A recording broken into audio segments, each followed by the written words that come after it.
peux expliquer le logiciel libre en 3 mots. Liberté, égalité, fraternité.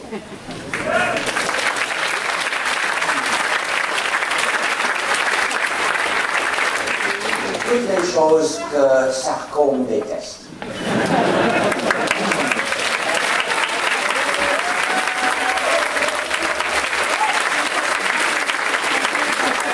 La liberté 0, c'est la liberté d'expliquer le programme comme tu veux. La liberté numéro 1, c'est la liberté d'étudier le code source du programme et de le changer pour que le programme fasse ce que tu veux. La liberté numéro 2, c'est la liberté d'aider le voisin. C'est la liberté de diffuser des copies exactes du programme quand tu veux. Et la liberté numéro 3, c'est la liberté de contribuer à la communauté. C'est la liberté de diffuser des copies de tes versions modifiées quand tu veux. Avec ces 4 libertés, le système social de l'utilisation et de la distribution du programme est un système éthique qui respecte la liberté et tous les droits de l'homme, de l'utilisateur. Il ne s'agit pas de que fait le code du programme. Le même code peut être libre ou privateur selon la manière de le diffuser, selon la licence, c'est-à-dire, et selon, mais pas seulement la licence, parce qu'il y a d'autres manières de rendre privateur un programme.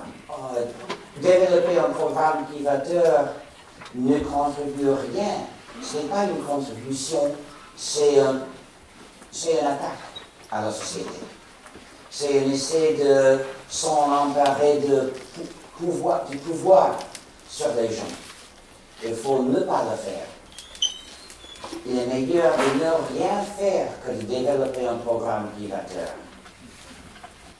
Si tu n'as pas le code source du programme, tu ne peux pas même investiguer ce que le programme réellement fait.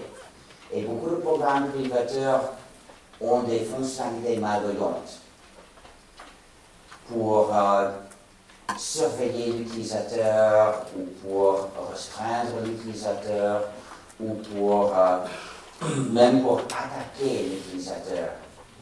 Et pas seulement des programmes presque inconnus. Un programme privateur que peut-être tu connais le nom, qui contient tous les 3 types de fonctionnalités malveillantes, s'appelle Microsoft Windows. La liberté numéro 1, bien qu'essentielle, ne suffit pas, parce que c'est la liberté d'étudier et changer personnellement le code source du programme. Et ce ne suffit pas parce qu'il y a des millions d'utilisateurs qui ne savent pas programmer. Ils ne sont pas capables d'exercer directement cette liberté. Mais même pour les programmeurs comme moi, la liberté numéro 1 ne suffit pas parce qu'il y a tant de logiciels dans le monde, il y a tant de logiciels libres déjà dans le monde, que personne n'est capable d'étudier le code source de tous les programmes qu'elle utilise, ni d'écrire personnellement tous les changements qu'elle désire, parce que c'est trop pour une personne. Donc, pour avoir le contrôle de notre informatique, la seule manière de le faire est de le faire ensemble, en coopération entre nous. Donc, la liberté numéro 3 est essentielle. Et même les utilisateurs qui ne savent pas programmer peuvent et ne sont pas capables d'exercer cette liberté, peuvent avoir les bienfaits, peuvent l'utiliser indirectement. Parce que si une entreprise ou quelqu'un avec un peu d'argent utilise un programme et désire un changement mais ne sait pas programmer, il peut payer un programmeur pour le faire pour lui. J'étais les capacités pour essayer de le faire. Et il paraissait que personne ne le ferait si ce n'était pas moi.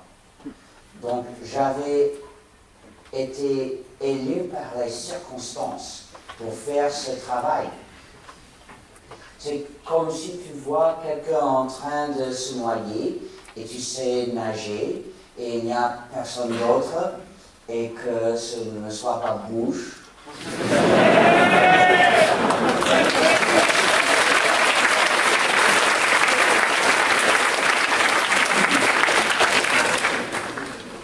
Tu as le devoir moral de sauver.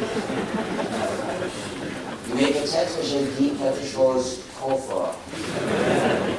Peut-être il y a quelques-uns qui ne sont pas bouches dont je ne devrais pas dire que tu as le devoir moral de les sauver. Comme peut-être d'autres présidents. De toute manière, ça ne me concerne pas parce que je ne sais pas nager.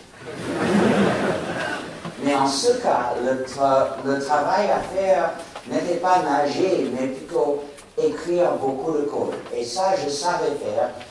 Donc, j'ai décidé de développer un système d'exploitation libre ou mourir dans l'essai.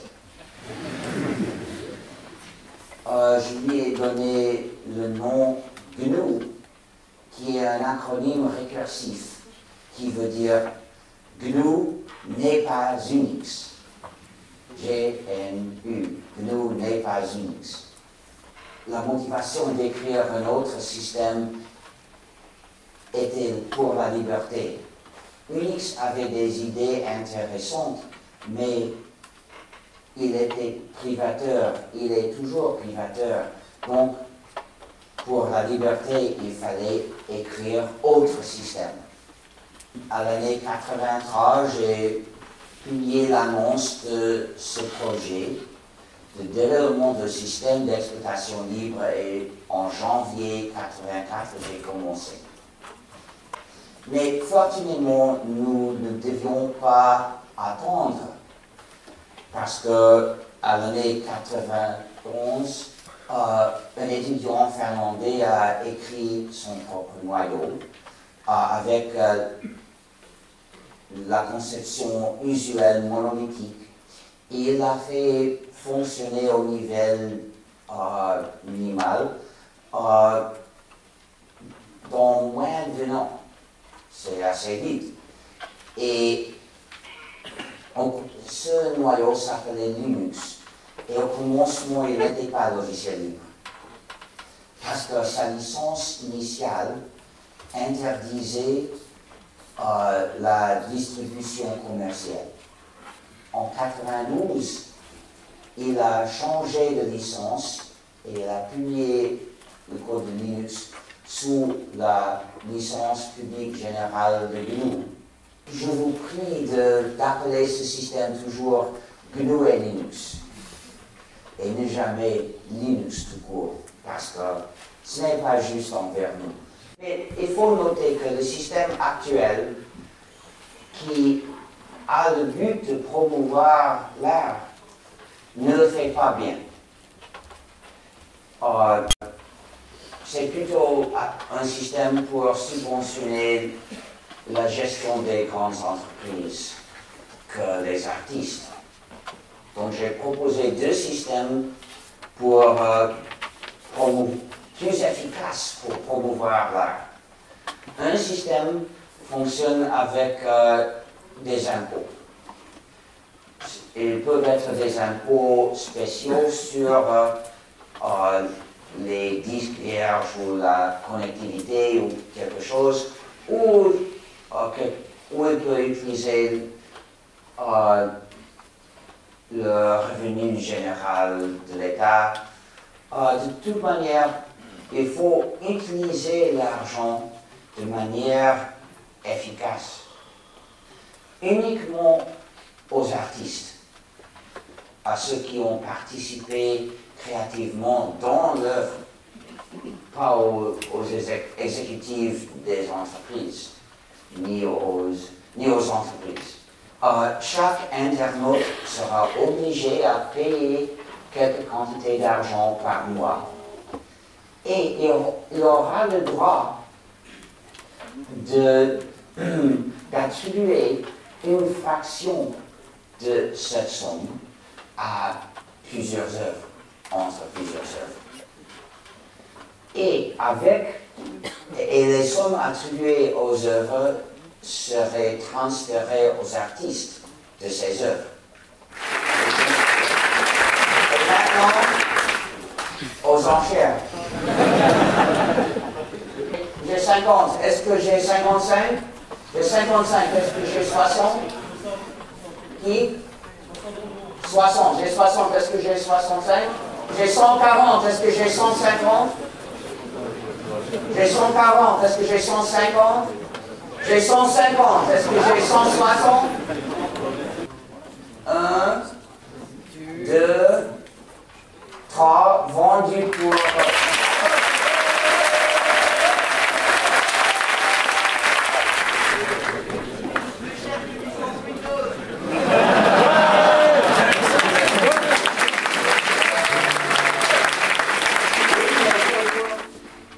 Maintenant, je veux présenter mon autre identité.